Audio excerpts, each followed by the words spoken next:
Don Martin, reading about the presidency of Lyndon Johnson, I see references to U.S. troops going into the Dominican Republic. I read Vietnam War memoirs, and there are references to the Dominican Republic.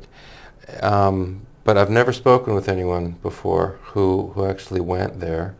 And honestly, I don't know very much about it, other than, just a little bit of research I've done preparing for this. So thanks for being the first to tell me about this American action, this U.S. military action in the Dominican Republic. You and I have had another conversation that focuses on your time in Vietnam. But you actually have a little bit of combat experience before you get to Vietnam. Correct. In the Dominican Republic. So just start us off. How did that work out for you, actually getting from wherever you were a few days before to then getting into the Dominican Republic? We was on a carrier and on the island of Vieques, but training down there, and we were supposed to be going to Barbados. And To Barbados? For Liberty. Oh. And anyway, myself and another crew chief at 2 helicopters, we went to San Juan International to pick up some tech reps for helicopter. In Puerto Rico? In Puerto Rico, which they're at the international airport, San Juan. Right. And while we was there waiting on the tech reps to come in, I got message to return to the carrier at once that getting underway. What carrier was it? There's the Boxer, USS Right, Boxer. okay, so this it is was an LPH helicopter carrier.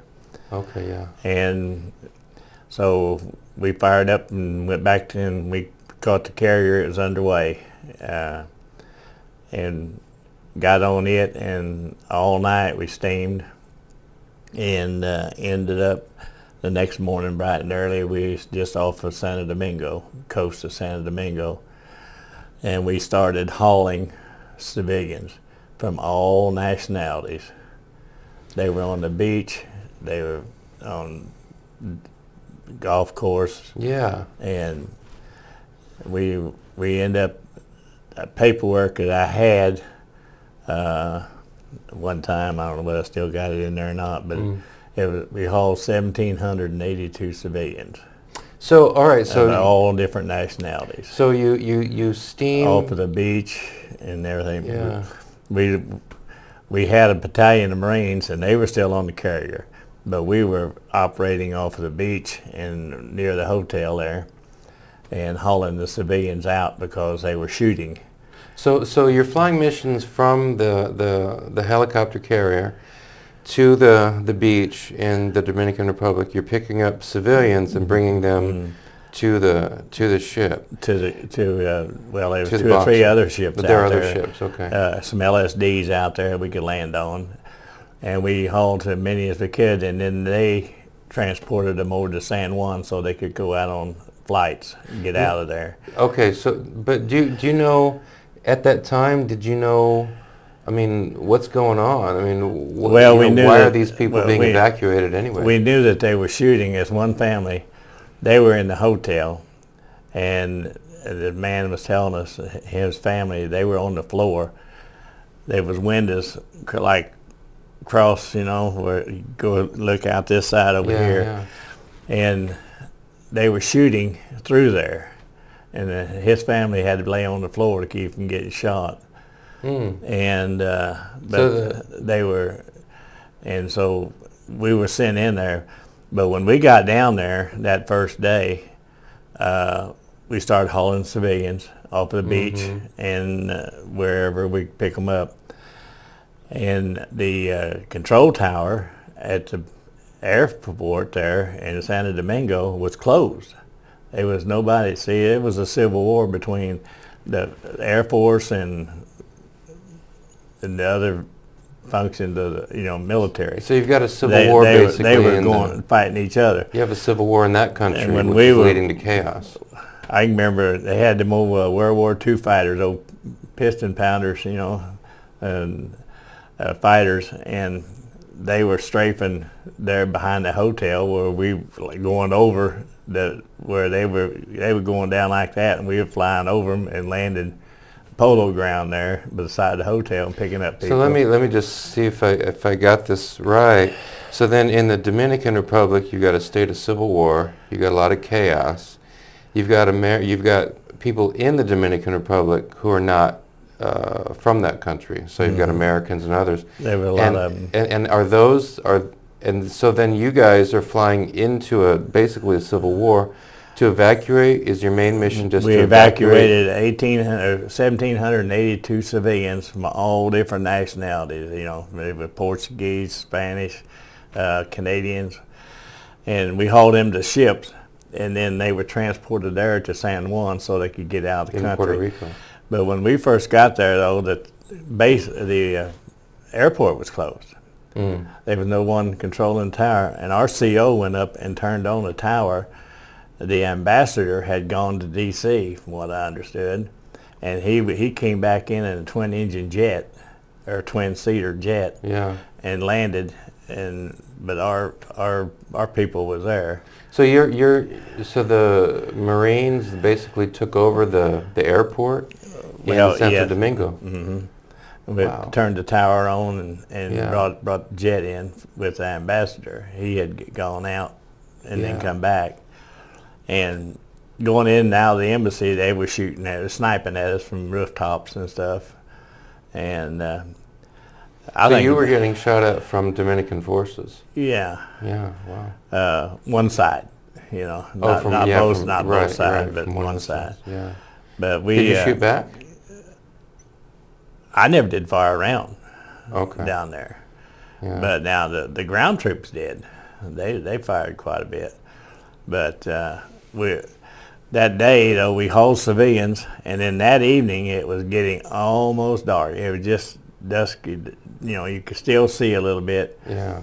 And they were strafing, the Dominican Air Force was strafing down behind that hotel, and it's like a rock ledge along there, and then over here was a sandy beach over in this side, and that's where we were picking up a lot of the civilians off that beach. Wow.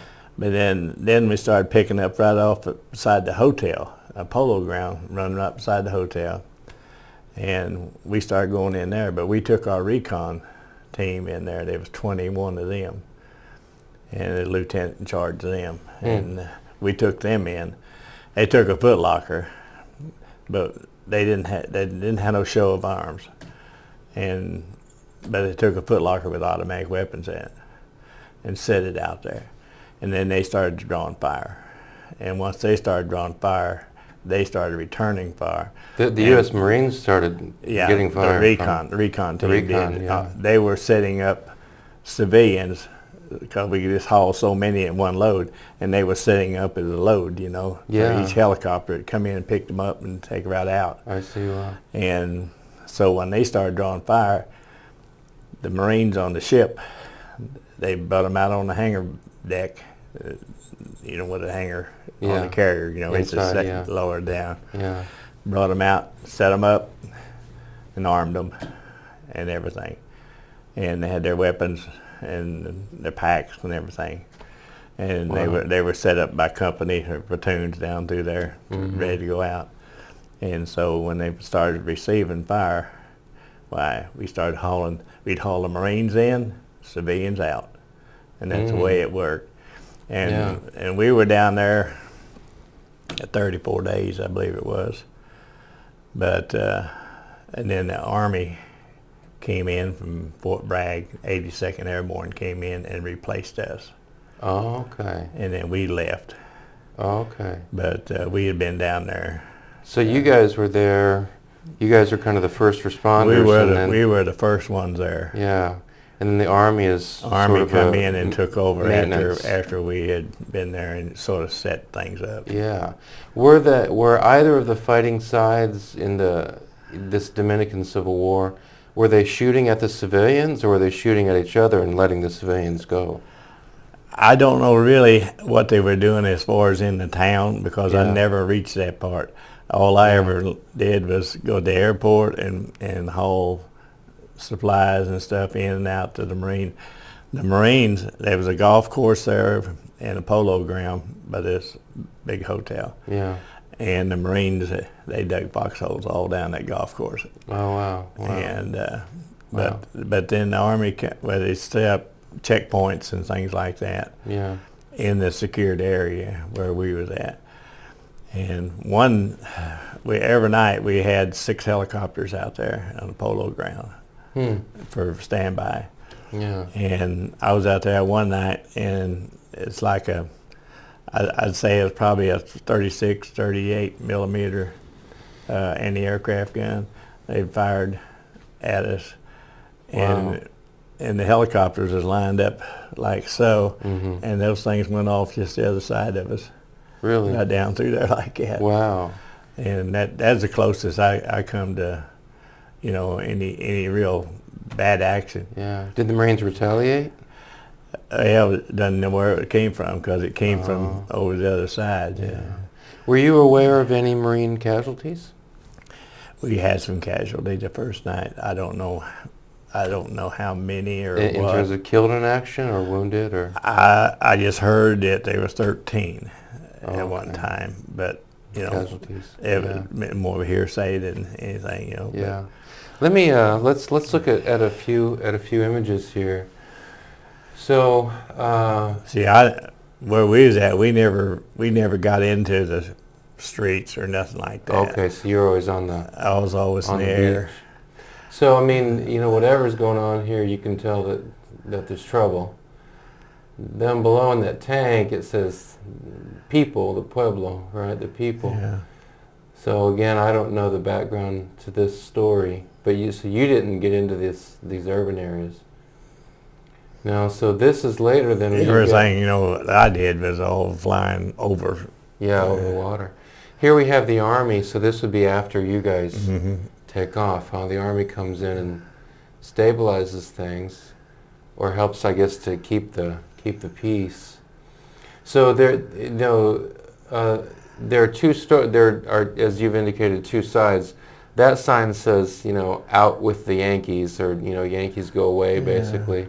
And then this sign says Yankees come back. So it seems like did you? I'm guessing you didn't have a lot of interaction with folks in the country to get a sense of how they felt about it. People that we had any dealings with, right in the group I was in, my helicopters, because we operated off that polo ground right next to that hotel, and but there was young people come down there and they'd sell us bananas and pineapple and different drinks, and stuff So like that. keeping the business going. And, and far as that goes, they were good. I mean, they treated us real good, and we had good dealings with them, Yeah. So this is an event that, look, I've been teaching history for 20 years. I mean, American history, and I don't think I've ever brought this up. And but at the time, it must have seemed like a really big thing, right? Yeah. When President Johnson made like a 20-minute speech about it, I think, and speech to the nation. They made it a combat zone for 9 days, and Yeah. I didn't remember, but according to this, I had 34 missions. Well, let's look at that. Let's look at this. Let's see what it says. For meritorious achievement in aerial flight while serving with Marine Medium Helicopter Squadron 264, a unit of the Caribbean Ready Force, during operations in Santo Domingo, Dominican Republic. During the period 27 April through 4 May 1965, Corporal Martin flew a total of 34 combat support missions. So that would be from the Boxer to the beach and back, because that counts as one mission. Or that from polo grounds somewhere and then back to polo ground. Yeah. Okay. We go back to carrier when it needed fuel during the day. Okay. His outstanding skill in the performance of his duty as crew chief contributed directly to the successful landing of the Marine Landing Force and the prevention of loss of lives and property of United States citizens. We'll come back to this, but real quick, just tell us, what is the job of a crew chief? What does a crew chief do? A crew chief, when I was in there, when you were assigned as a crew chief, you were assigned that helicopter, and mechanically, everything, keeping it clean, and mechanically, you did it, like the engine, rotors, tail rotor, main rotor, rotor head, the transmission, the engine, all the gearboxes, driveline, everything, that was your job. To, if they went bad, it's your job to fix them or change them, And then you flew in the aircraft, and when they started shooting, the squadron, they always had a squadron in the Caribbean afloat 3 months at a time. And our squadron was down there at that time, but the squadron ahead of us, for some reason, didn't leave the machine guns. They still had them with them when they got back to North Carolina, and we didn't have anything but a grease gun. So you didn't have an M60 in your? No. You know what a grease gun is? It was made by an American can company. It was about this long, had a short barrel, they fired, and had a flap on it. Anytime that flap was open, you drop it and it'd shoot. It'd go off automatic. Really? Okay. Wow. But anyway, they gave us them. That's the only thing. That's it. That's all you have. And I'm guessing the range isn't very good. But we had them. We had them in the hole there in the floor, in the bottom of the helicopter, where we kept grease guns and stuff like that for greasing the helicopter, and rags and so on. There's hydraulic oil and stuff we kept down in the hole. And when we started, we was hauling civilians and stuff. While we had that gun down in that hole and the ammo, it was still in the box, 45 caliber bullets, and they was all in the hole so nobody could see them. And then when they started shooting at the recon boys, and we were hauling Marines in, and when we got over the radio, drawing fire, so we got the gun out, and the Marines that was in the chopper going in, they knew when I started loading that, and I told them they're drawing fire. Wow. So they knew when they hit the ground. But this, when we started hauling them in, it was just getting dark. And all of this battalion and their stuff was unloaded off a carrier, which is out there about 10 miles. And we unloaded them in the dark. Wow. We landed there at that polo ground, and there wasn't no... In a new place. There wasn't any lights out there except for just at the hotel there. And new place, you don't know what's going on, and well, we'd been in and out there enough that we knew where to go in and out of, But the recon boys was holding off that spot, and we kept hauling the Marines in. So did you hold on to the grease gun, or did you give it to one of the Marines? No, I kept it. You held on to it. Because they had their weapons. They had their stuff. But I never fired it because I didn't actually get involved with the recon boys. They were off away from us behind that hotel, overlooking that rock beachy area. I see. Well, let's go back to this document here. So what do we have? 34 missions contributed to the successful landing of the Marine Landing Force, prevention of loss of lives and property of United States citizens. And I think this is one of the reasons why the U.S. goes in, right? To there was a lot more citizens than United States citizens. Yeah. Okay. And but we hauled 1,782 of them. Wow. I remember the figures on them. Yeah. So the main mission here, or at least a main mission here, is to get the civilians out while this country's in a state of civil war. That's the first thing we did. Yeah, okay. And so then it goes on to say the initial and critical phase of this operation was conducted during the hours of darkness with low visibility and hostile ground fire, but was accomplished without incident. Corporal Martin's untiring devotion to duty and courage in the face of hazardous flying were in keeping with the highest traditions of the United States Naval Service. Marine Corps obviously being part This year was about almost 7 years after I went in the Marine Corps. And see that general's name there? Bowser. Yeah. He was a brigadier general in boot camp, my boot camp in San Diego. Oh, is that right? He was a 1-star then. Now he's a 3-star. Now he's a 3-star at that point. Wow. He said Fleet Marine Force Atlantic. Yeah. And then Vietnam, all of them Vietnam now are Fleet Marine Force Pacific. Yeah. And I think what folks wouldn't realize today is, why do we have a carrier force? Why do we have such a military presence in that part of the Atlantic? Because at that time, there was a lot of concern about communism, right? Cuba had gone communist. You got the Cuban Missile Crisis, took place not much before. You're right, and so people today would be like, why do we have a military presence down there? There's concern about the spread of communism. When you think about this operation in the Dominican Republic, what's the strongest memory you have? Is there one particular thing that really stands out, like one particular mission or something like that? No. The only thing, it was just a continuous deal about every day, they're more or less the same. I remember going to the airport and they turned on RCO, a lieutenant colonel. He actually turned the tower on to bring jets in. Just took over. To bring the ambassador in in a 2-seater jet. Yeah, it took over the airport. But we was there, and then and then we spent a lot of time sitting beside the hotel, and getting pineapple.